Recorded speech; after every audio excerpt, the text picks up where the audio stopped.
How's the frame look? Looks good. Just waiting for Darren. I got throw Billy in place. Here's Darren. Oh, perfect. Where's Darren? Darren? Yo! Dude, what's going on, man? Do you not check your text messages?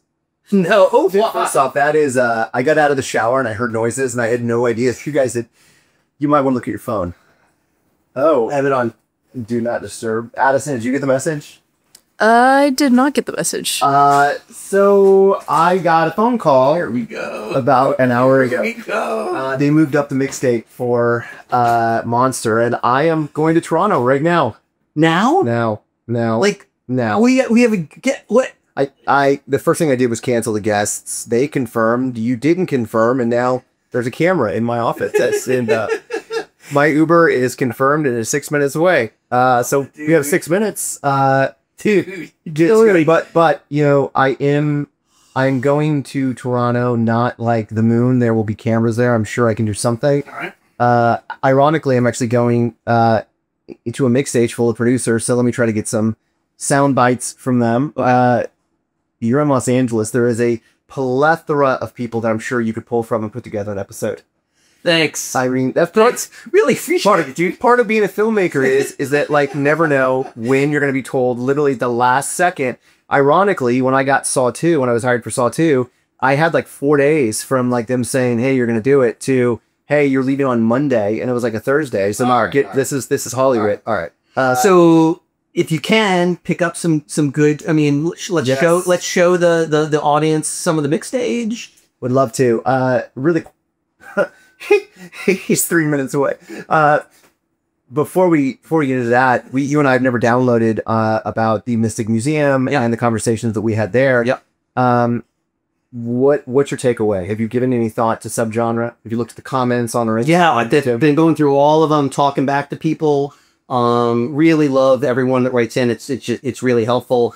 Got 4 ideas that I'm kind of playing around in 4 different subgenres that we discussed and talked about, and it's interesting to me looking through. And by the way, my dogs are here too, so hopefully you'll hear the podcast. Oh, come on up, Phoenix! Come on, be in this.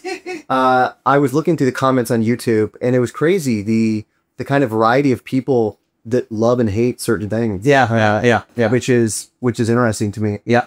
Which also made me start just thinking about amalgamations of subgenres, like mashing things together. Yeah. Which I think would be like very interesting. But one of my favorite films in the last decade probably was Robert Eggers' The Witch. Right.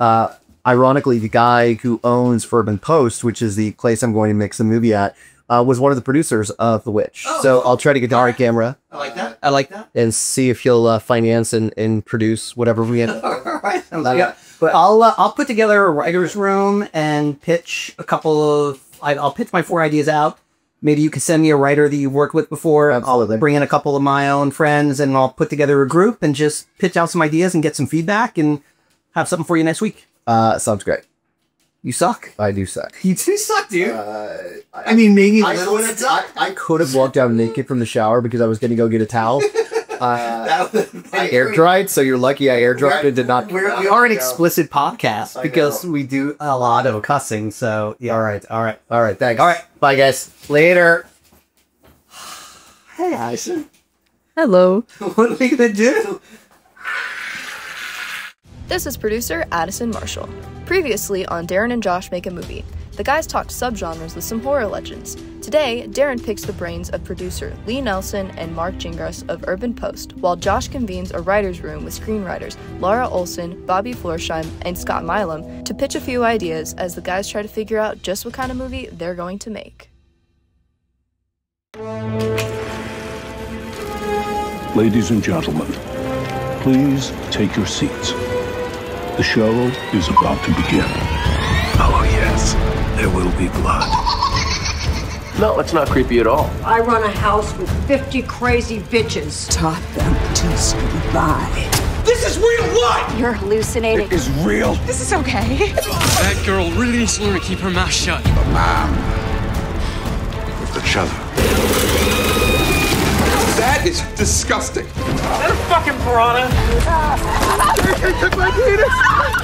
They took my penis! Oh, I wish I hadn't seen that. You haven't seen anything yet. You wanna play games, motherfucker? Citrate comes in a little glass vial. Hallelujah!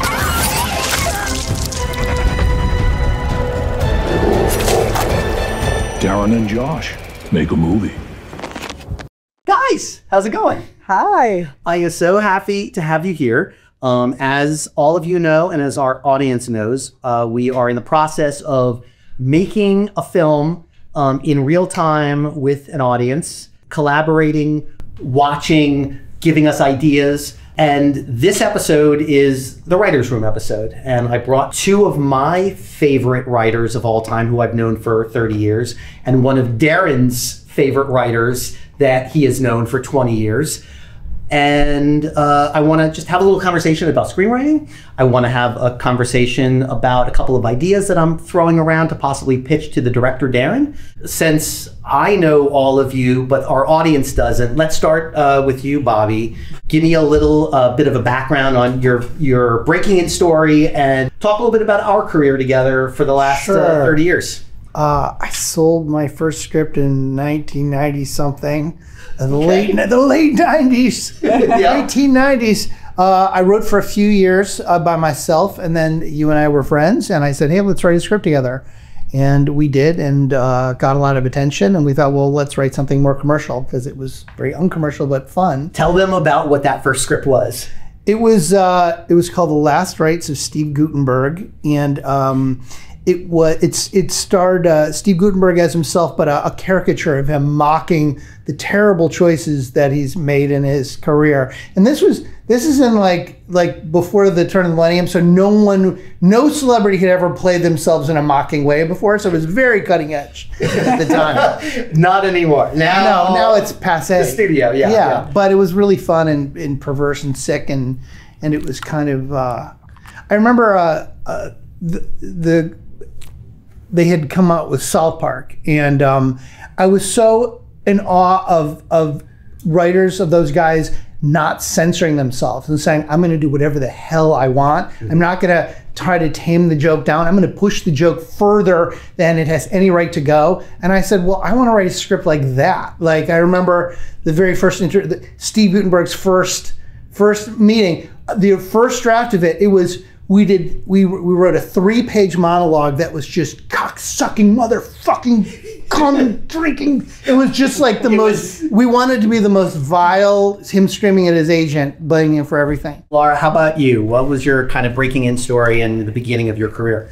Well, I have done primarily television. My first job was on Boy Meets World. Which at the time I had to keep quiet for a long time. Now I can say it and everybody gets excited. You guys know Boy Meets World, probably. The youth are now. It's going to be a reboot of the remake of the. Yeah. So I did that for 3 years. I wrote in college, didn't know what I was going to do, applied to graduate school in playwriting at UCLA, got in. Keep looking at the camera. I should look. You can look anywhere you want. Then all of my plays were about a half an hour long, and they were on one set. So I decided I should write sitcoms. Yes, and so I did that for about 11 years. Then there was less work in sitcom, switched over to hour-long, like lighter hour-long stuff.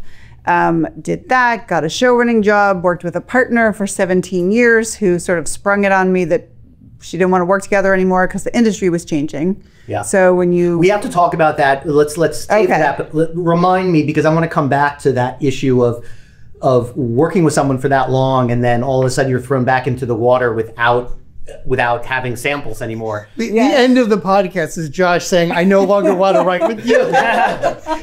This is all the twist. Shit to say that I don't want to work with Bobby anymore. There's not even any they're still videotaped. They're not filthy. Digital. So what were a couple of those shows, the hour-longs that you were working on? The hour-longs, 90210 was one of them. That's the reboot, not the original 90210. Ran that show. I worked on Private Practice. People know that show.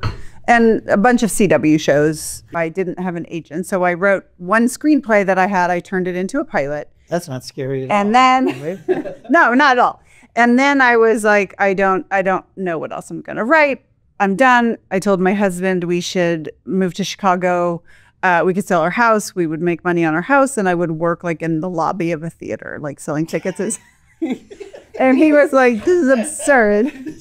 So he went for, but I was like, "I don't know how to do this. I don't know how to do it on my own. It's clear." And so he went for a job, and he came back, and he's typed something up, and he's like, "This is your next spec." And he gave me 1 page, and it was basically like, there's this woman who's very competent. But the thing that I took from it is it starts off with her in a bar, and she's looking in a mirror, and she's saying, "You will not fuck this loser. You will not fuck this loser. You will not fuck this loser." And then she is fucking the loser. And then he says, "I think I'm going to be sick." They're both very drunk. And he says, "But I think I can come first." And he comes and throws up on her at the same time. Scene.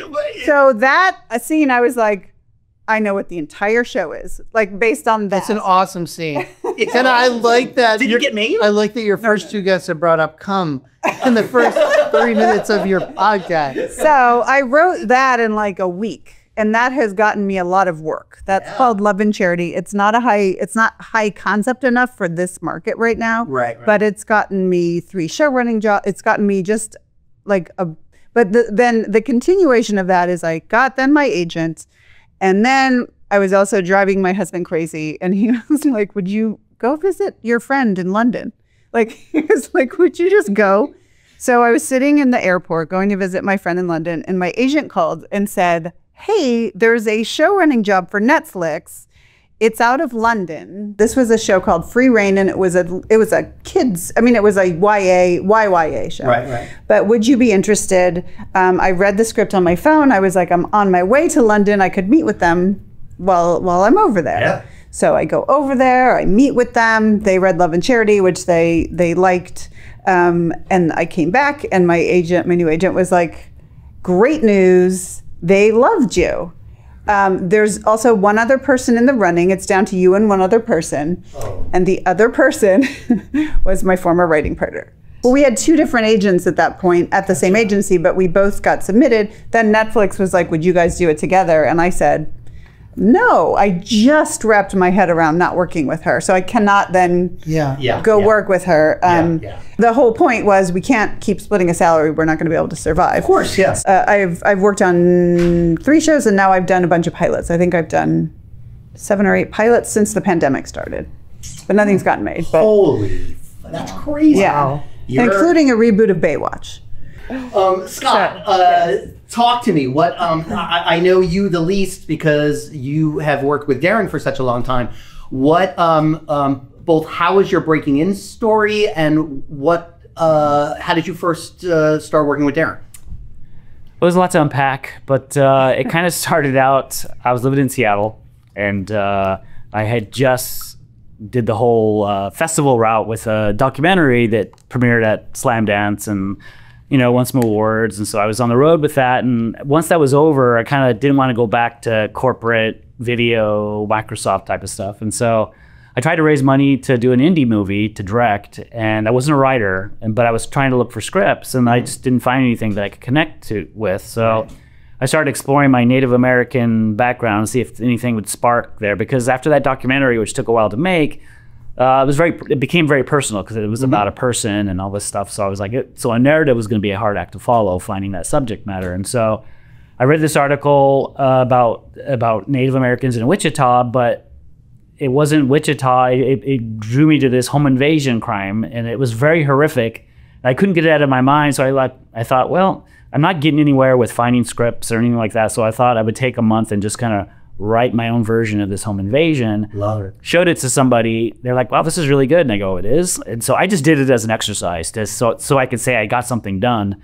And then it got into the hands of an entertainment lawyer who knew the people over at Evolution Twisted Pictures. And it got in the hands of Troy. I can't remember his last name, but he used to work for them. But it got into Greg Hoffman's hands. Got it. And then Greg Hoffman gave it to Darren, because at the time Darren got a 3-picture deal over Dimension. So Greg loved the script, gave it to Darren. Darren read it, passed. And then like 24 hours later, he goes, I couldn't get that thing out of my mind. And because Darren's from Kansas, where the real crime took place. And there's lots of these happenstance coincidences that happen. Like the 2 guys, they were the criminals in the crime, were repped by somebody he knew or a relative or something like that. So it was a weird sort of sort of path that connected us. And so anyway, so, after Saw 2, he got the deal and everything through Greg. And so Greg was going to produce it. And so Darren decided he wanted to make it. And so Dimension optioned it, brought me in for rewrites. Darren and I started connecting that way. And then Darren was off to do Saw 3. So I was left to sort of like navigate that script. And after a while, it kind of sat there. And then Bob Weinstein got too afraid to make it.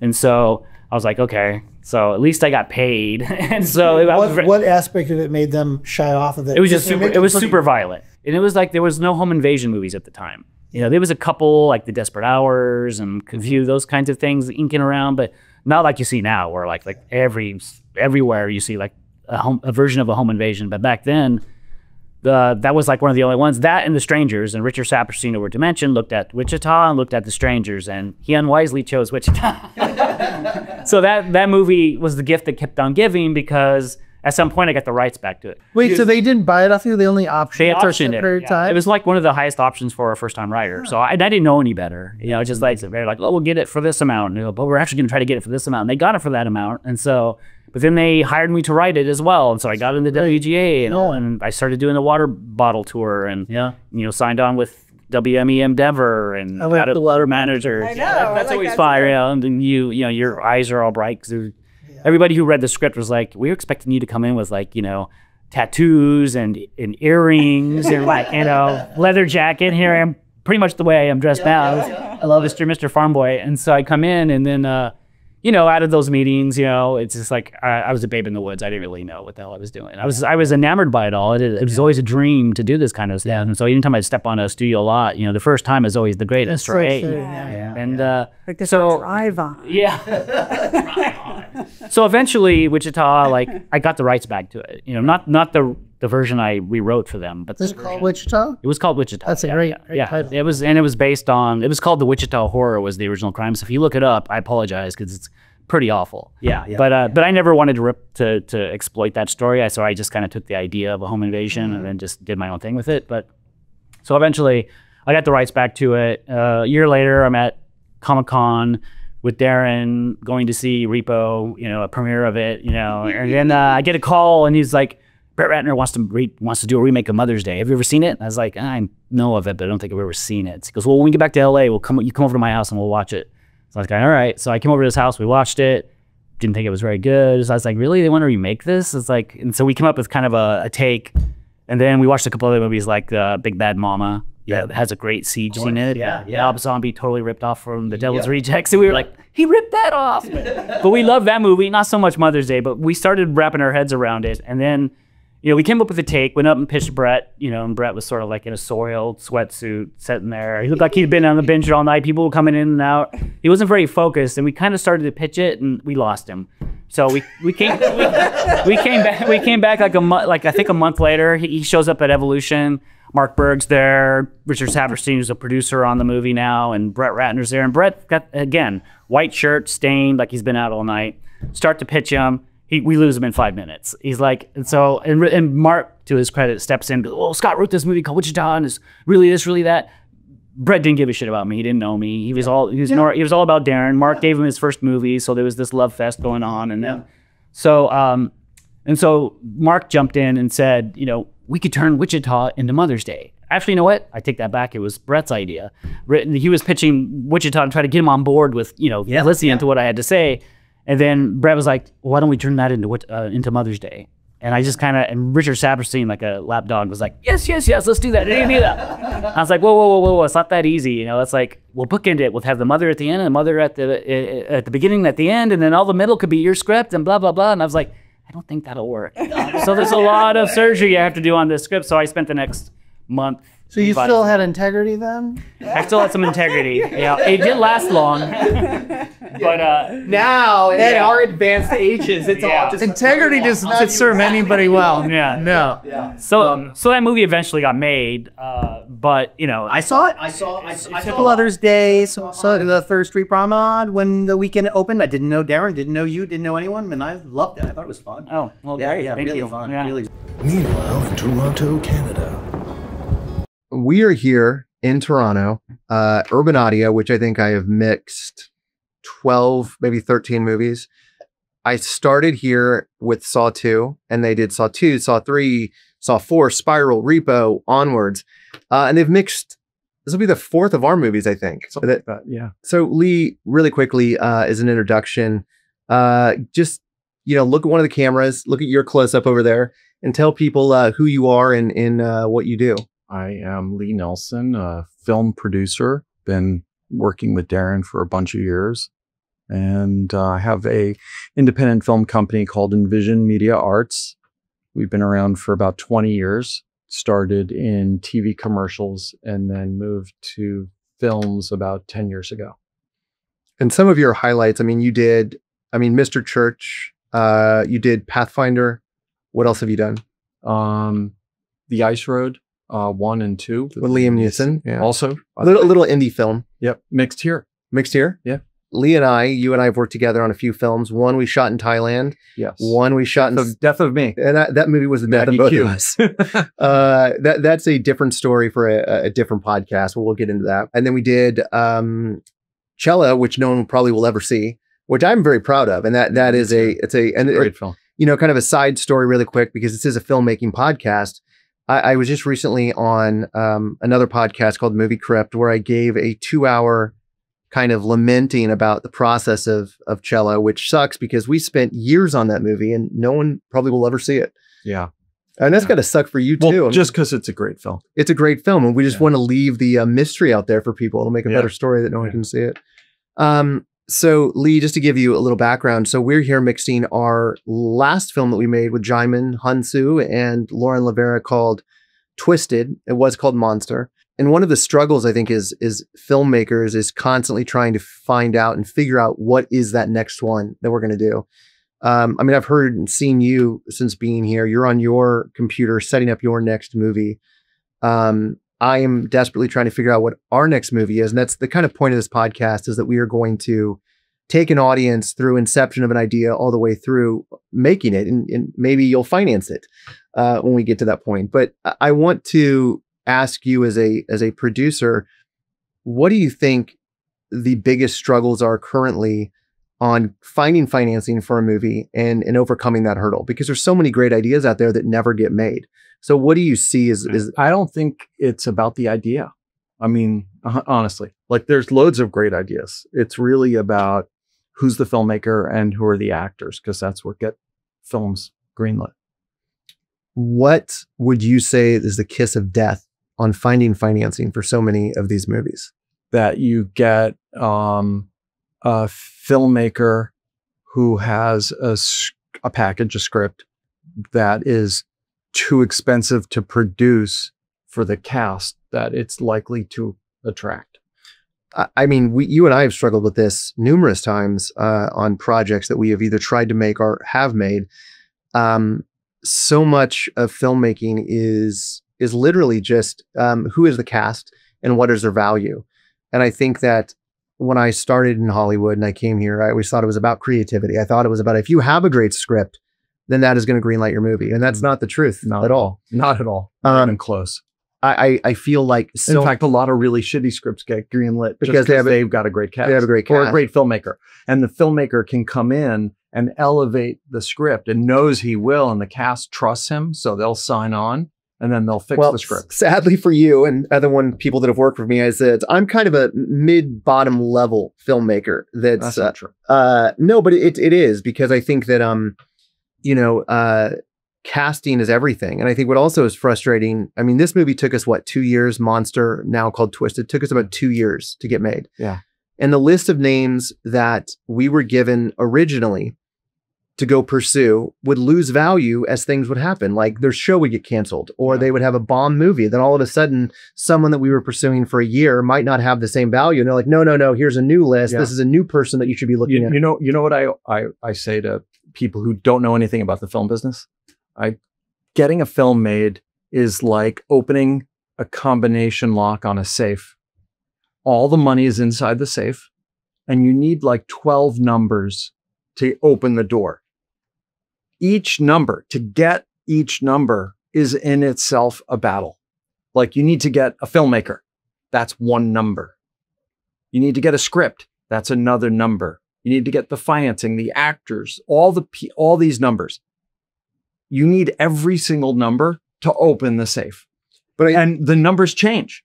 Yeah, that's to your point. So you could get the actor you think is going to greenlight your script, but maybe a film they recently released didn't perform as well as your sales partner expected, your foreign sales partner. And so that sales partner no longer is going to underwrite a film with that actor, even though they might have a year ago. I think that the biggest challenge that I've had as a filmmaker is that I've been attached to some amazing projects, but I can't cast the level because there's only like 20 or 30 names that will greenlight a movie of a certain budget range. Yeah. So if there's a budget range of 25 million and up, and by the way, I think a lot of people listening to this podcast hear that number 25 million and they're like, oh, I can make a movie for 1 million. You can make a movie for $1, the reality. But I think that, Saw 2, I think was a $4 million movie, 5 million. And I've stayed within I think when Saw 3, it went up considerably. I think it went up to about 8 or 9 million. And then after that, I've stayed in that budget range. It's been that kind of range. And I know the actors that I can get in that range until, Cello was a lot. We had a lot more money on that, but I think that was like its own thing. That was its own thing.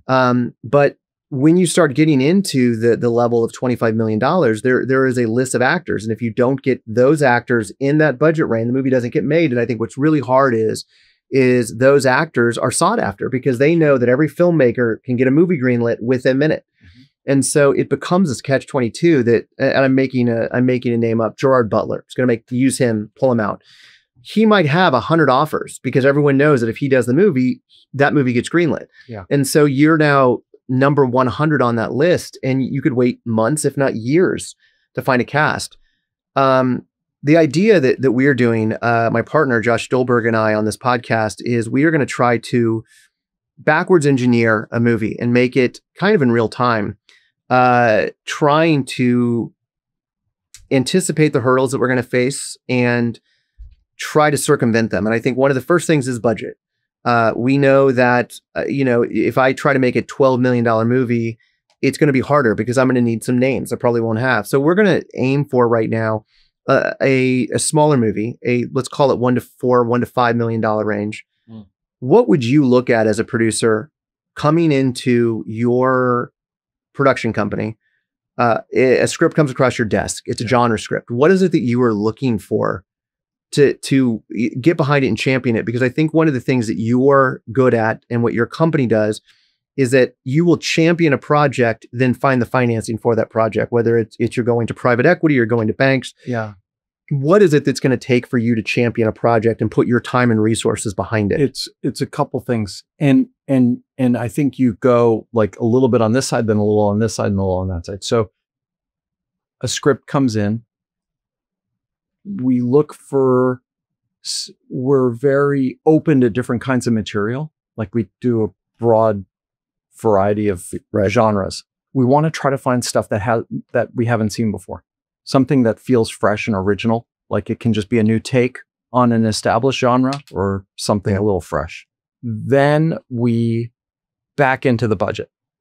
And I think that's the reason we're still around, is we are very careful to make a film for the price the market says the film should be made for. A lot of people go, this is a 20 million. I need 20 million to make this movie. This is what I need or whatever. Right. But the market doesn't say that film is worth 20 million, but people are arrogant and they're like, no, it's going to be incredible. I know what I'm doing. It's going to be fantastic. And they'll spend too much and you don't last long if you do that. Knowing that we're going to start this process and we're going to start writing this and coming up with ideas, what is something you would say that we should steer clear of? Like knowing that this is not like a spec that we're going to go off and just, meaning it's not something that we have in our library that we're going to go off and try. We're going to make this starting now. We're going to start the idea. We're going to start writing it to the resources that we have. Right. What is something that you would tell us as a producer in advance? Well, if you know cast is the critical thing, right? Right. To somebody. Yeah. Like, so what I would do is I first of all, do not do an ensemble film. Yeah. Because big stars that are going to greenlight your movie, they would prefer that they're the star of the film, not acting in an ensemble. So I would say, first of all, don't set yourself up and make it harder where you need to then get 5 actors instead of just one great actor. Because also those actors, as you're developing it and you're like, great, here, I've got my 5 guys. One of them may get another job. And then he dropped out. Now, all of a sudden you're going back to square one again, trying to recast that role. Okay. And then I think you should think about what kind of role will be appealing to that actor. So like back your idea and your script into something that'll be super castable. It's almost that we need to take a list of all of the direct connections that we have. Yeah. That we know, Jaimin Hunsu, right? 2-time Academy nominated actor. We had a great experience. I could call him up right now and get him on the phone and say, hey, can we fly to LA for 5 days to do this role? Yeah. It's almost like we want to know who is going to do the movie, which will also help us dictate the budget, which you can go raise, or another producer might go out and raise, knowing 100%. those names. 100%. You deal with foreign sales agents a lot. Yeah. You can just happen, there's TIFF. Do you, when speaking to them, is there anything that is like a red flag for them? Something that they say, steer clear of, we're not interested in that? Too contained.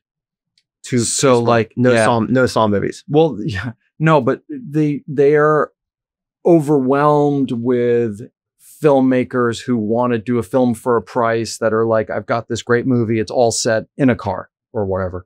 But audiences want to have a bit more of a bigger experience when they're going into the cinema, or when you're trying to sell it to a Netflix or a streamer or somebody.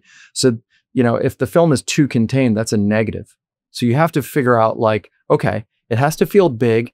It has to feel, not epic, but it has to feel really, fun and have scope and scale to it, but be at the same time producible for a price. So that, figuring that out, how to crack that nut, is tricky. Here's a final kind of question for you, is that we've experienced it on this movie, is I think that my strong suit, the thing that I'm the best at, is fantastical, big, over the top, flamboyant, whether that is neon lights like in Repo, flashy colors like in Devil's Carnival. It is, to me, I think I excel in the absurd than I do in reality. And I think that one of the things that we've done in this movie, which your partner, David Tisch, and I kind of really agree on, is, and you touched on it earlier, is do something ballsy that you haven't seen before, because I think that it would be easy for us to make a very safe movie to emulate a bunch of others, but to do something that feels like it takes risks and is something that people haven't seen before, that feels new and fresh, to me seems like the way to cut through a lot of noise, at least to get people's attention. Yeah. You want to have an idea that's very sort of simple to explain, that's sticky. Yeah. Like that's a note we get from the studios a lot. Like, what's your sort of sticky idea?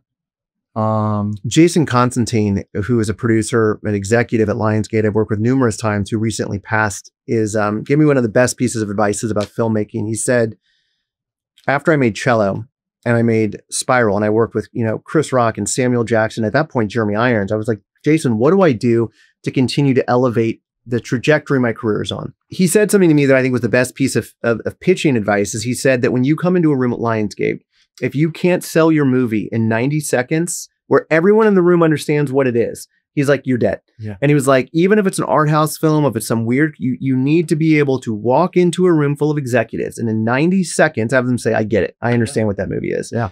And I think that's been hard, because a lot of my movies, the ones that have failed, even Death of Me, the mythology in that is so complex that if you ask me the mythology of the movie, I couldn't tell you. Yeah. Because it is like layers on layers on layers. And I love those type of movies. But I think that in creating ours, the mythology should be simple. It should be a very easy thing that I can walk into you and say in 60 seconds, here's what the movie's about, without you having like a dumbfounded look on your face. Right. What did you just say? I don't understand. No, I think that's good advice. Yeah. What is your favorite horror movie? The Shining. It's good. I like The Shining. Lee, thank you very much. I hope your bowel problem gets picked up. Okay. All right. Thanks. Back in the writer's room. Why we're really here, as I talked about at the beginning. Darren and I are going to make a movie together. I'm going to be writing it. I'm sure he'll do some rewriting because that's what directors do. I'm trying to come up with ideas. So I wanted to put together a mini room, a little mini writer's room. These are not completely thought out ideas. These are just, some of them are just like just little tiny things, ideas. One I like mostly for the title, but I want to throw them at you. Each one will take about 90 seconds to 2 minutes. And then I'd like to open it up and just talk. And if you guys have any thoughts, if you hate it, if you like it, if you have an idea for it, that's great. What kind of space it fits into, but that's the general idea we're doing. Okay, so the first project is called Dead in the Water. I feel like, you know, I want to not do a project that has $100 million budget. I want to keep things relatively small. This could be incredibly contained. The first 10 minutes feels like it's huge, but then the rest of the movie is very small. In 5 words, Dead in the Water is Walking Dead meets Das Boot. It is, I've never made a zombie movie before. I'd love to make a zombie movie. I don't know if Darren wants to make a zombie movie, but that's what I'm really excited about. Imagine an opening scene. You've got this like private military firm that's doing a research trip trying to find a missing and downed nuclear sub. There are about 10 different countries that have had nuclear subs before. There's a small submersible that goes looking for this missing ship. I love the idea of maybe playing with the current environment, that maybe there's a rich dude, you know, that has his own submersible thing, so that I can bring in not just military people and not just researchers, but also the people that are along for the ride to check it out, to really kind of make the casting kind of fun and different. Are we allowed to interrupt while you're doing this? Yes. Could it be one of those new communities that's popping up, like that Zuckerberg is making these little communities and they want their own like nuclear weapons and it's all wealthy people? I would make it be a like a lunatic version of Elon. Yeah. Oh, Elon is, what's the lunatic version of Elon? But But imagine Elon wanting to use his own nuclear weapon. Wanting those little communities that are all enclosed and keeping everybody out, and that's the okay, because they can have the rich, that's a good idea. The rich tech and all that. All right, so we've got the submersible going down. They reach the sub, and the old sub, and they hear some kind of sound movement going on inside, which is impossible. It's from the 19 whatever, and there's no way that anybody could be alive inside. So they hook on, they attach on, and board the sub. That's the first 10 minutes of the movie. The rest of my pitch is going to last about 45 seconds. But it is basically when they arrive there, they realize that the radioactive leakage has created a situation that has turned these people into radioactive zombies. That said, I want to make it very, very clear. I'm not I love Walking Dead. It was one of my favorite shows. I think that the way to kind of portray these are like, boils, and, you know, it's less death has made you fall apart and more that the radioactivity has created a situation where you're all just fucked up. And then you've got like basically a 70 minutes of the people in this very tight contained situation. Can shoot it on a soundstage for very cheaply. There's no windows in a sub, so it's very, very tight and contained. You've got Das Boot meets Walking Dead with the military trying to avoid the zombies while trying to get to the other side of the ship to signal for help. So whatever happens, their submersible gets fucked. They've got to get to the other side and go through all the zombies. Think it could be fun, easy to market? I don't know. I think it's a great idea. One of the issues I have, and I have a solution for you built into it too, is I love the idea of the radioactive zombie. I think that's awesome. I don't want to have everybody in giant containment gear so you can't see your actors and nobody gets to act. You're right. Hadn't even thought about that. If you have it be a Cold War sub, right? And do the math on this, but if something went down in the early 60s, I think the half-life on a lot of these things, if there was a nuclear accident, is only about 30 years. So you could have it be something that went down deeper than anybody's been able to go. And, like the record is currently held by like James Cameron, I think, has the record for the deepest on his own built sub. So if you have your guy going to an unreachable sub with nuclear weapons from the early 60s, they could be moderately radioactive enough where you have a ticking clock in there where you have 1 hour to get in and get out. Yeah. You know, I love that. And I love that. and that gives you you don't maybe you can have light gear. You know, you put the goo or the cream on or a light suit or something like that. I love that. I love that. That's awesome. On the Vision Pro, I don't know if you've seen it. You don't need to watch it on Vision Pro. They made a short film in a submarine, and it's just freaking awesome with how claustrophobic it is. And again, that's just the Vision Pro. But when you look at Das Boot, it's so intense. I think Darren would probably get a huge hard on getting to shoot and the claustrophobicness of it. Yeah. Have you seen the documentary, The Ocean Gate? No. Oh, no. There's two. There's two of them. It's very intriguing. Yeah. So there might be some stuff for you to grab from that. And what's Ocean Gate? What is that's the that? person that's like imploded. Oh, got it. So yeah, I mean, okay, that guy just that's why I thought about like that thing too. Yeah, I like it. Are they moving at all, or is the submarine just sitting there and they're sitting on the bottom of the earth? But that's a great place. If it's on the trench, it can be on the shelf. If where they're gonna they start to like it doesn't take that long. That's what I'm thinking, to get from one side of a submarine to the other side of a submarine. Some of the big ones are really big. I mean, but if it's like they start to move it and that activates something and wakes them up. Love that. You know, like everybody in there is dead until they start, okay, well, they're all dead, but if we need this, whatever, nuclear, whatever, we'll just move it and we'll give these people's families some closure. And that is this thing lost? Is it a lost sub? Because it'd be interesting if something got activated, they would alert like somebody who like beacon. You have the Russian Navy coming get it, or multiple people. That's another ticking clock that could be really. Or when they come up, that's what's waiting for them after they, it could be out of the fry pan into the fire. Where end of Act 2, you get it, you make it up, you make it up, and meanwhile, there's also the zombie clinging to the bottom of the sub because the pressure in the water doesn't get to them. And then in the third act, zombies on the Russian. It's like Alien, Aliens, because the monsters on the bottom of the ship, they land, and then all of a sudden, I love that. You could also have, you know what I like too? I like this too. If he's able, your billionaire is able to get his information, he bought off a cartel that has people in the government to get the information. So when you first come up, somebody's encrypted. The cartel is there to get it from you. And then they're blown out, and just when you think you're completely fucked from the cartel, then the aircraft carrier is there, and you realize there's no chance of getting out of the situation. And they're all taking the Death Star, then absorbs them, and then you're on the Death Star going into the third act with the zombie climbing up the chain. I like that. Like that. So this is the one that is all about the title. I fucking love this title so much.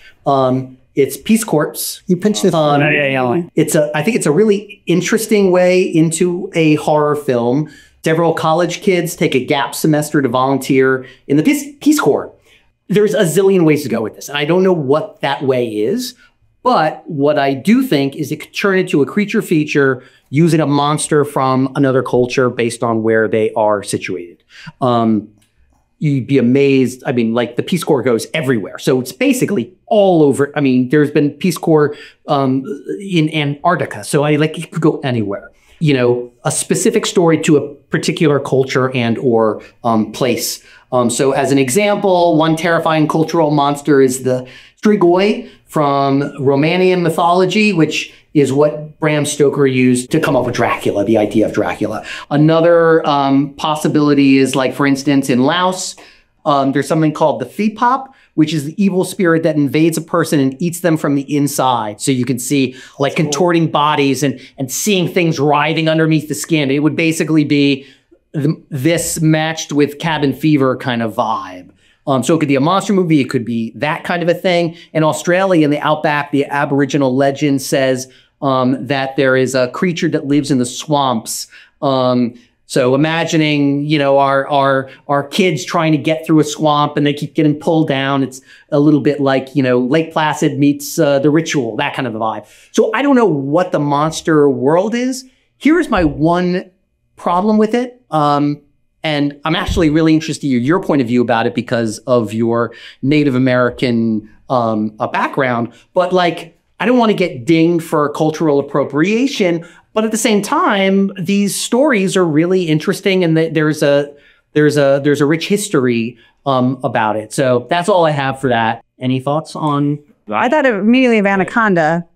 And they weren't necessarily going down, like there would be no cultural appropriation in that. There was like, they're going to research, there's these people that exist and we would like to do a documentary about them. And then there's an anaconda along the way. Right. That's interesting. So if they were like, there's these people that we in the Peace Corps, I think are in trouble. Yeah. And we need to get to them. Right. And on the way to them, there's a monster. Right. But the John Voight character is so fantastic, like so fantastically ridiculous. But it's on a boat on a river. That most of it is on a boat on a river. Yeah. So yeah. So, but if you could like get in a small contained thing and be going to do a thing, then it's fun and people can be having sex and then somebody can get bitten and hurt by something. Yeah. And it's like, what is this? I'm testing for everything. I'm the doctor and I'm testing for everything. And none of this is showing up in the kit. Yeah. What's wrong? Are you auditioning? Are you available to star? I am. You and John Voight. Just if I take identical. It's like Cannibal Holocaust, that whole documentary angle that you could do. I like the when you said Laos, I mean, it made me immediately think of that could be interesting because you could shoot it in Thailand and Thailand's cheap to shoot in. Yeah. For starters of honor practice. And it's beautiful and it's going to be, we're going to go down here and we're going to help these people and it's going to be fun. And maybe they've even gotten, Oh no, I was going to throw a wrench in it. Go. Good, yeah. No. I was going to give you a different thing. This is something I find really interesting. There's that island that no one's allowed to go to, and the tribe has been left alone all these years. And Rockefeller, the governor's son, went there and disappeared. I mean, this is like the son of a billionaire went there and to exploit these people. And is that in real life or are you just? No, this is real life. This exists. There's an island that is forbidden anybody to approach. There's a tribe that lives there. They are supposedly cannibals. And they will kill anybody that goes there. But because no one's actually been there, you can do anything you want to do. You can make it supernatural. You can make it a tribe of cannibals. You can also, I don't know if this is beyond passe now because it's been done 10 times over. You can also do it found footage, because this is a real island people have talked about. And the kids are there to that Peace Corps thing, or maybe they wind up getting off course where they're going and they don't realize where they are, but they're like, well, there's definitely people here. Let's act and let's dig a well. Yeah. And he was just sure I did good, Yeah. I like that. I love radio broke in the storm. Yeah. Because it's a real place. That's a neat, I've been fascinated by that island for a long time. Yeah. And I don't think you actually have to shoot on the island. You probably shoot somewhere else and shoot the island because otherwise you'll die. And do you want like a bunch of dead bodies, I assume? Yeah. Because you could also do, in that scenario too, there's Peace Corps and they're doing their Peace Corps thing and they're in Thailand somewhere and rich kid is dating poor, wonderful girl. Yeah. And he's like, come on, get up. We're going on an adventure. What are we doing? My friends with the yacht are here and they're going to take us to that island. We can't do that. Yeah, come on. He's got it. Oh no. Yeah. Okay, fine. Suit yourself. But I'm going and I think you should go. What are you afraid to go? I'm not afraid. I'm not afraid of anything. Well, come on. So the two of them go and then I love that. Like they go start some trouble and then either they don't come back. And the friends then like we're all gonna get in deep shit. You gotta those two are off screwing on the volcano. Yeah. And we need to get them back now. Toronto. This is the ADR stage, right here. Yeah. Right. So for your viewers and followers who may not know what ADR is, it is automated dialogue. Don't disrespect the viewers ever again. No, sorry. Go ahead. Well, the fact that they're watching this alone is cause for disrespect. This is the ADR stage. So this is where actors, voice talent, performers come in to either record new lines for a film or replace lines, depending on the situation. Sometimes it can be very noisy on set and there's nothing you can do about it. And lines need to be re-recorded for clarity. Sometimes a director may change his mind about a performance and want something done a different way. So this is Foley is where fun stuff happens. Yeah, Foley is props, moves, footsteps, putting things up, putting things down, smashing things, walking in water, breaking glass. Foley is probably the one and only thing in 100 years of filmmaking that hasn't changed. It's, I mean, even though except for Pro Tools. Except for Pro Tools, other than that it's recorded on computers. Dave actually started in 1943 with us. With the talkies, were you one of the first? Yeah. Yeah. This is very cool. Yeah. I was here once years ago, and you guys were doing a drowning of something, and it was like a tank, and they were like doing water stuff. Oh yeah, that's. Or maybe it was a dream I had. Yeah, it may also have just been a training session for. Yeah. What do you use when you break bones? Ooh, that's a hard one. It's normally we'll try and use celery if we can. That's a nice good bone sound. Sometimes I'll use even just like body sounds if I can. And those two mixed together are really nice because that can offer kind of like the high end, the low end together, and just more of a realistic sound, and then more of a quote unquote like cartoony gore sound, and you can kind of combine those together to make something that sits nicely in the film world. So look, what is so cool is they have different like things to step on. So if there's, you know, boots on wood, there's wood, and they'd put something else on, or concrete or grass. So, you know, it's so cool. They've got like everything here to make the sounds that you see in your films. Yeah, it's very cool. All right, I'm gonna leave you alone to do your job. All right, thank you. Thank you. Should start with a question that's been plaguing me for about 2 decades now. How do you say your last name? Gingras. It's just the S is silent. Gingras. I know you love Gingras. It's not hard to make a silent S at the end. It's just Gingras. No, yeah. Mark Gingras. Mark and I, there you are. I'm going to look over here. I've known Mark now since my first film, since Saw 2. Mark, we did Saw 2, 3, 4, Repo. Devil's Carnival. The Barons. Cello. You've done other stuff too. I can't. Probably other stuff. Yeah, I don't that know. Can and can't be mentioned on I camera. know. A lot of the stuff we cannot talk about. Yeah. So Mark, outside of being one of the proprietors and owners here at Urban Audio, you were also a producer as well. I am on occasion. Yeah. In the independent film world. Is that what we call it now? That's what we call it. Yeah, movies that people, you know, skip past while they're getting to other things on their streaming services. Yeah. No, I've seen a couple of your films. No, I was really, you know, honestly, I want to say I was surprised, but I was surprised. Pleasantly? Yeah. I remember in the theater, I was watching that one movie, The Witch, which I'm a big fan of, and there's your name. It was so cute. I saw it. I saw Mark Gingras. Yeah. On. I snuck it in there when nobody was looking. Yeah. That's great. And then I saw another one of your films where, again, I did not know you did it until your name popped up, was the one with Adam Brody. What was it called? It's called The Kid Detective. Kid Detective. Yes. There you go. Yeah. It's a heartwarming, charming, funny, sweet, endearing. Is that what we would say? That's what I would say. Okay.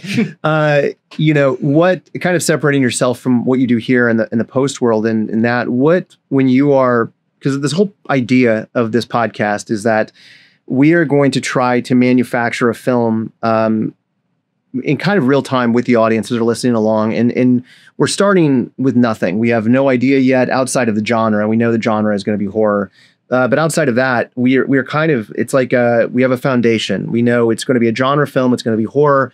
And through the course of the next few months, we're going to be meeting with various people and kind of putting it together. What's the idea? You know, what is the subgenre? What's the budget we're going to be working with?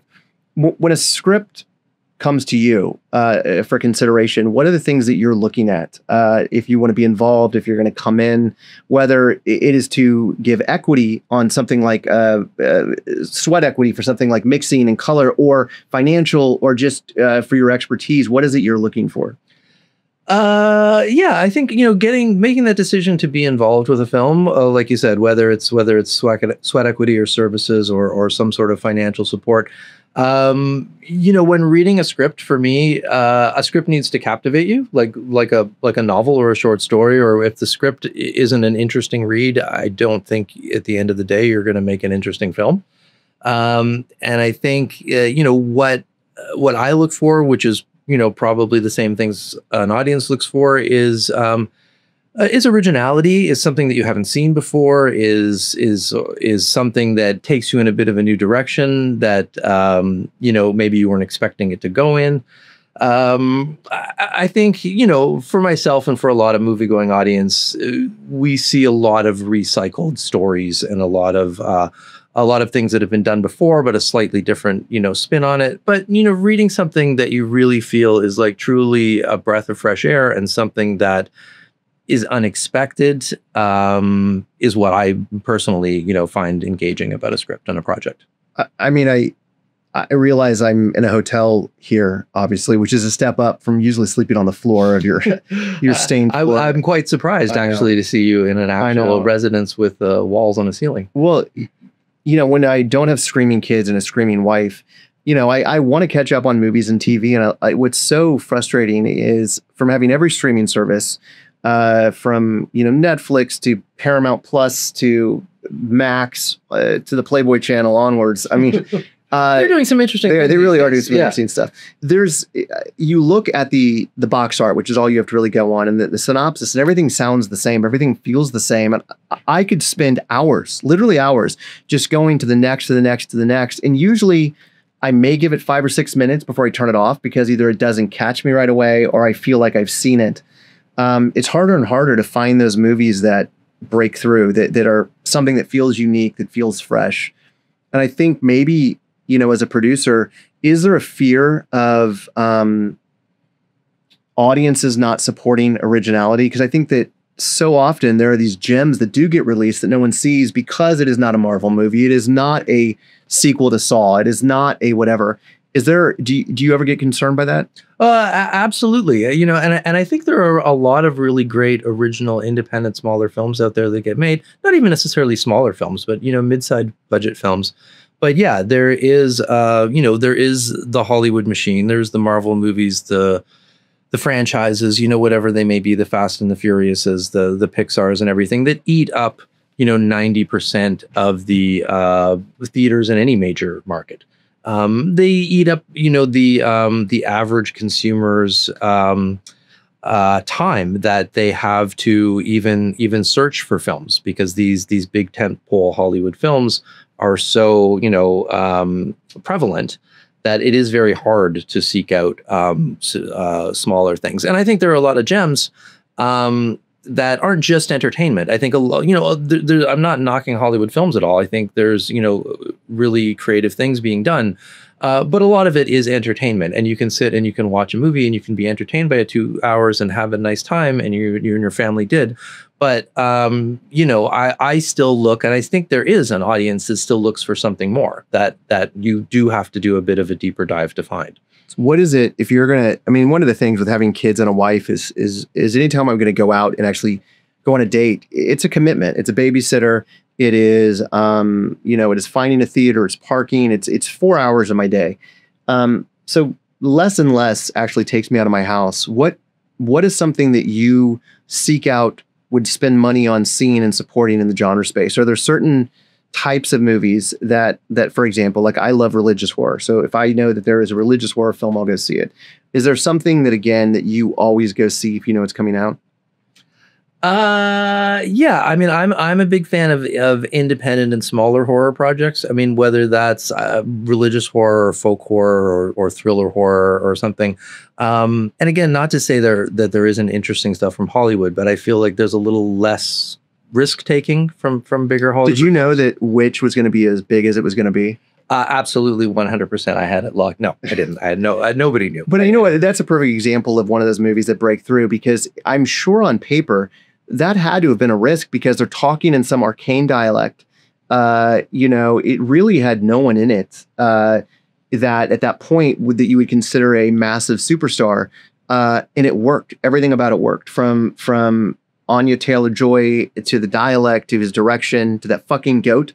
I mean, that was, and I wish more movies took risks. And I think that that's one of the things is that we are in a movie business, that so much of the time people are concerned and consumed about the business side, that they're scared to take risk because risks means that their money is at risk. And yeah, that's very true. And I think money is at risk more these days in independent films than it was in, say, the 60s, 70s, or 80s, you know, when I think the days of people really seeking out something interesting and something to talk about and feeling like they were part of discovering something has been a little bit left behind.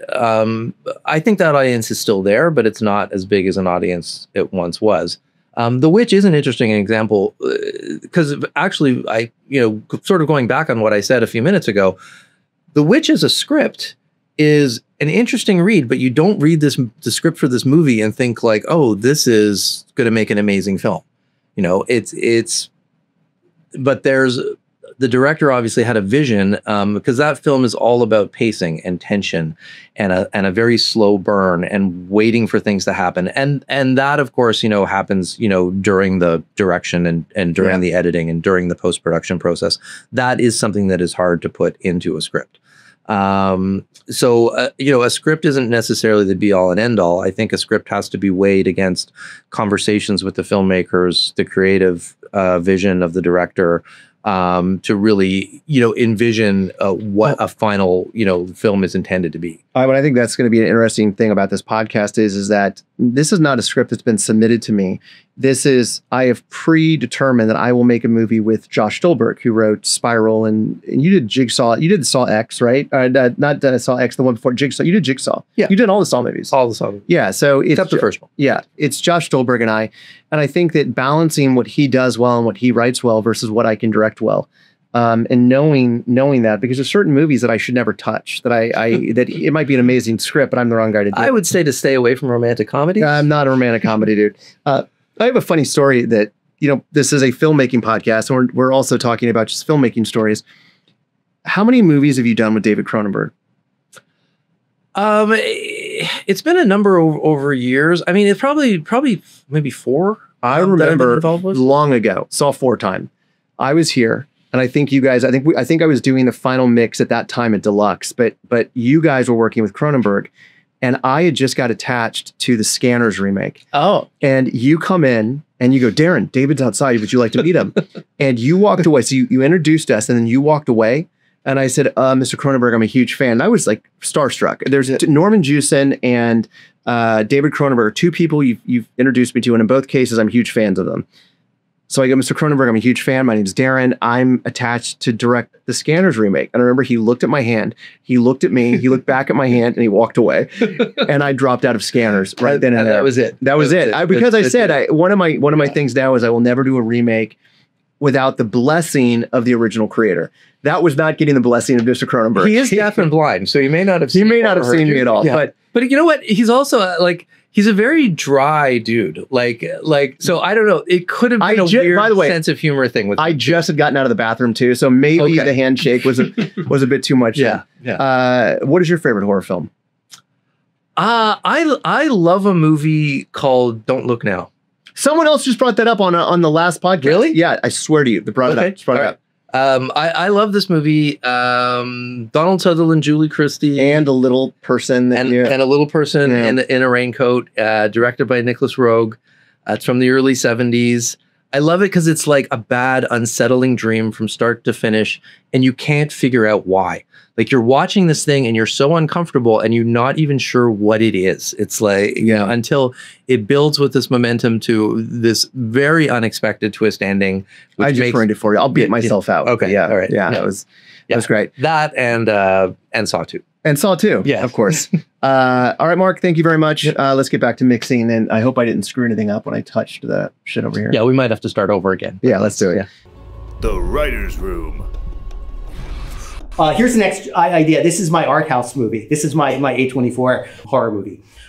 So this idea is a little supernatural, a little kind of war story, ghost, psychological horror film. Tonally, I'm thinking sort of like Jacob's Ladder, or The Others, that amazing movie, meets kind of 1917. With this, I'm going to be taking Shakespeare and updating Shakespeare. Well, I love the way that, and they usually do it in comedies where they take a Shakespearean play and turn it on its head, like, 10 Things I Hate About You and Clueless and all of those films. I'm going to be taking Hamlet. We're in a blood-soaked trenches in World War I, and a young British soldier arrives because his father was killed. His father was the general, the leader of the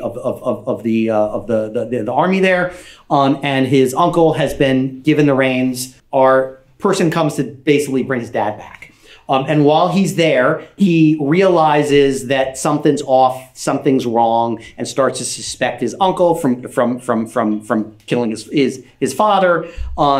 And we have like haunted spectrals, like in the play. There's the ghost of his father. I'd love to bring in the idea of the people that have been killed in the trenches, and it's muddy, it's dirty, it just feels like oppressive. You get to hear the flash bangs, that are happening, above them when all of this stuff is happening. So it's really kind of it takes place on the Western Front in 1917. I have the characters matching the characters in the movie, but not too much. Clueless and 10 things I hate to you. Private York who dies. Yeah, exactly.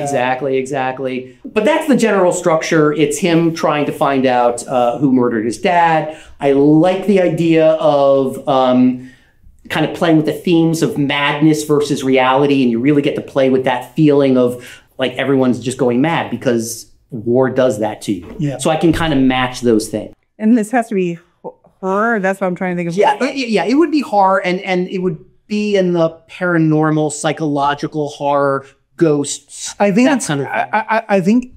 I have two big takeaways from it. Yeah. One, I think it's a really, really, really good idea.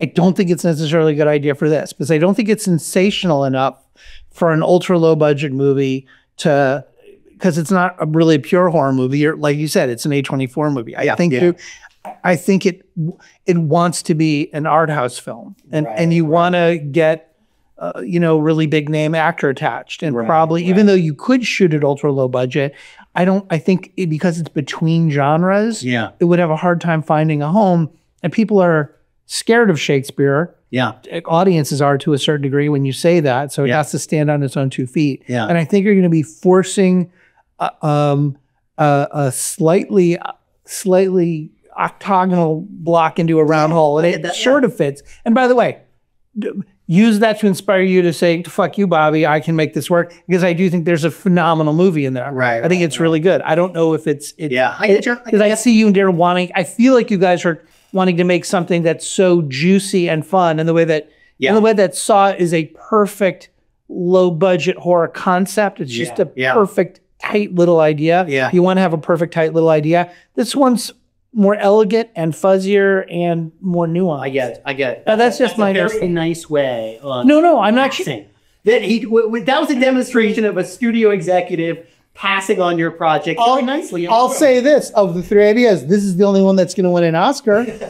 So maybe that's the right one to go. I have a question. Does the whole thing take place in the trench? And like the guts of it all? I don't know yet, but you're suggesting that maybe you have a first act that's different, and then like a second act in the trenches, and then sort of like what we did with the Dead in the Water, where you get to go in a different direction. I loved 1917. I mean, I thought that was a brilliant movie. And it's a neat world, and I think it's worth exploring. I think Hamlet is a super cool way of exploring it. Yeah. I've been waiting to fill this out. Please, say this line. This is the bad version. You always get that. Well, in my mind, I keep going very literal with the trench, because I've always loved the idea of trying to set something in like a trench. That works, because it's so like you're trapped, basically. You have the enemy out there, all this stuff. And I'm not really sure that the structure of this yet, but I mean, to build a trench, you have to dig. And if you're digging a trench up, did you dig up something that you shouldn't have dug up? You know what I'm saying? There could be that's nice. Some sort of also all of the adaptations of Hamlet and don't have to be Hamlet. It could be, this is the ghost's point of view. Like we would learn. Take it from a different time, or a prequel, or a postquel, or a sequel. Exactly. So you could look at something find a weird way in and make it what you want it to be. And I like the digging is cool. Right. I think it's a really good idea. Last one, and then I'll let you guys go. Thank you all for doing this. I really appreciate it, and it means a lot to me. So, and in the tradition of writers, next time you have something you want to run by and we want to call it because I'm there. Okay, this one is called The Privilege. You're in the middle of Times Square. I know I'm just fucking with the whole low budget, but you're in the middle of Times Square. Yeah.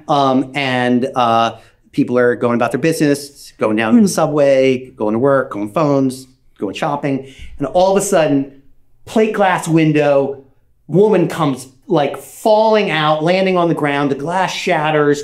She's screaming. And then out of the store, jumps out another woman holding a chainsaw. It's revving, and the woman that's on the ground is bloodied from the plate glass window, and she's screaming and running, and people are freaking out. And this woman with the chainsaw is like running down Times Square, like chasing her, turns a corner, goes down into a side street. We're in an alleyway, and the woman finally catches up to her and just, chain against bone and flesh, and blood is flying everywhere, and people are screaming. And all of a sudden you hear the cop cars come. They pull up into the alleyway, and guns drawn, down, down, down. Put the chainsaw down. And she drops the chainsaw. I love the idea that it's hitting the gravel as it's still spinning. And she throws her hands up there. I've got the privilege. I've got papers. I've got the privilege. And she's like, I'm going to show you. And she reaches in and she holds up a very official looking document. And then the police officers they take it, they look at it, and she says, yes, she's got the privilege. And they let her just walk away. And they take her privilege papers away from her, and release her. And the people all around who have witnessed this thing start going about their day again, be like nothing happened. The film is a spin on the purge. There's a government program that gives 1,000 people, there's always 1,000 documents floating around in the United States. 1,000 people have the privilege. And this privilege allows, essentially is a license to kill one person at one time for any reason you want, with no explanation and no punishment. So it's like Willy Wonka of horror. Yeah. Yes. Isn't transferable? Yes, you can buy the privilege. So steal it off of somebody? I don't know. I don't think you can steal it. I don't like that idea, but I do think that you could maybe go to the government and do the exchange. But yes, a lot of people, rich people like to buy the privilege off of somebody else. There's an underground section that are trying to stop this from happening by getting the privilege to people who will then never use the privilege, kind of thing. With 1,000 privileges, every city might have 3 or 4 people that have the privilege. What happens when your 13-year-old daughter gets the privilege? What about a person who's been shit on their entire life? And, how does this change that particular person? You've got, Koch brothers, exactly what you're saying, paying off millions of dollars to buy a copy of the privilege. Of course, the person with the papers, if the Koch brothers buy it, I think this would solve the problem that one of you just brought up, that the person actually who has the privilege has to do it, but they get paid for it, maybe. It works for me better. I have a lot of logistical issues with it. Yeah. I have a lot of logistical issues with the purge too. Yeah. But I see how you can put together a really, hey, Final Destination came up with a great idea of Rube Goldberg deaths, and then it works. That's enough to hold the whole series together, and they're fun. Yeah. I have issues with it. To me, it's most interesting if you're telling a side story of the privilege. There's a very deep world that this takes place in, but we're just going to look at the town. We're going to look at 13-year-old Ellie. That's it, and how that changes her life. That's interesting. That part is more interesting to me. I guess you can thicken the plot later on, but there's a horror to me also in somebody getting it who doesn't want it, but you have to do it. Oh, that's interesting. That's interesting. So and maybe also it's good for a year and it expires, and then it will go. Then it gets recirculated. Well, and if you don't or something.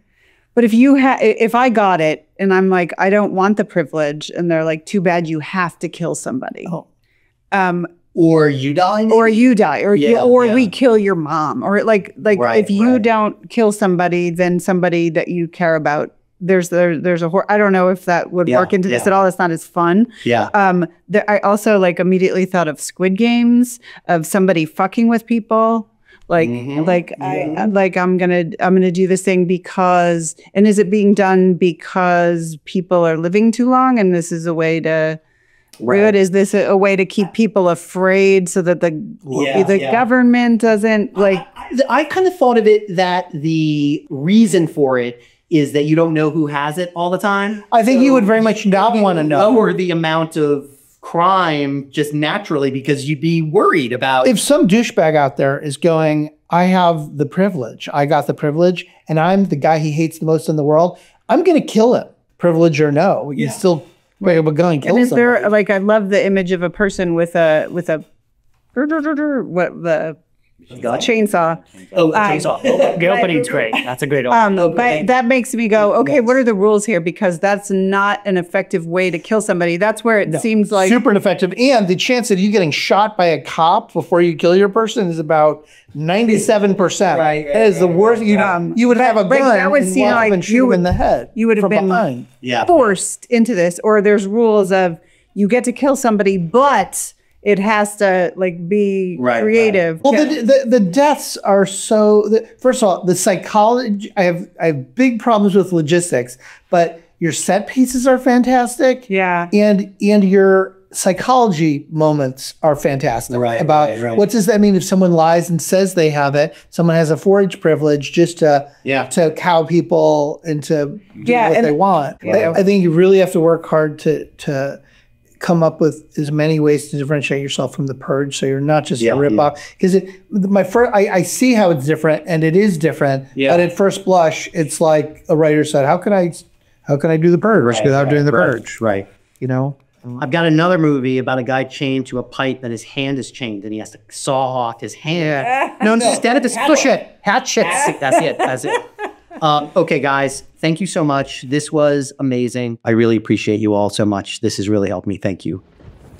All right, I'm back from Toronto. I am really embarrassed that I left you all hanging, but I'm sure Josh did a fantastic job of whatever nonsense that he was talking about. I was in Toronto and I was mixing my film called Monster. I think they're going to call it Twisted between you and I right now, but we're just going to call it Monster. And I called in a favor. Next week, we have Screen Queen herself, Lauren Lavera, who is going to join us and talk shop with us. It was such a cool experience to be back in Toronto. I've shot 11 of my movies there, and be able to pick the brain of producers. I think that filmmaking is such a collaborative medium, and I think that you have to be completely in sync with your producers. So being able to talk to them about the types of movies they're looking for, the subgenres they respond to. So I, like you, am actually excited to hear what Josh's side of this whole conversation has. So thanks for joining us. I'm going to go watch the podcast now and try to get caught up, and we'll see you next week with Lauren. Stay spooky, everyone. That's a wrap on today's episode. Please give the show a follow, and if you could leave a rating or a review on Apple Podcasts or Spotify, each post helps us reach more listeners like you. Another way to support us is to join the crew at djmakeamovie.com. We'd love to hear from you. Follow and join the conversation at DJ Make a Movie on all social platforms. Let's make a movie together. Darren and Josh Make a Movie, Season 1. Hosted by Darren Bousman and Josh Stolberg. Produced by Addison Marshall. Email the team at djmakeamovie@gmail.com. To watch on video and enjoy all the visuals you may have missed listening to the audio version of the show, subscribe to the Darren and Josh Make a Movie YouTube channel. Thank you for joining.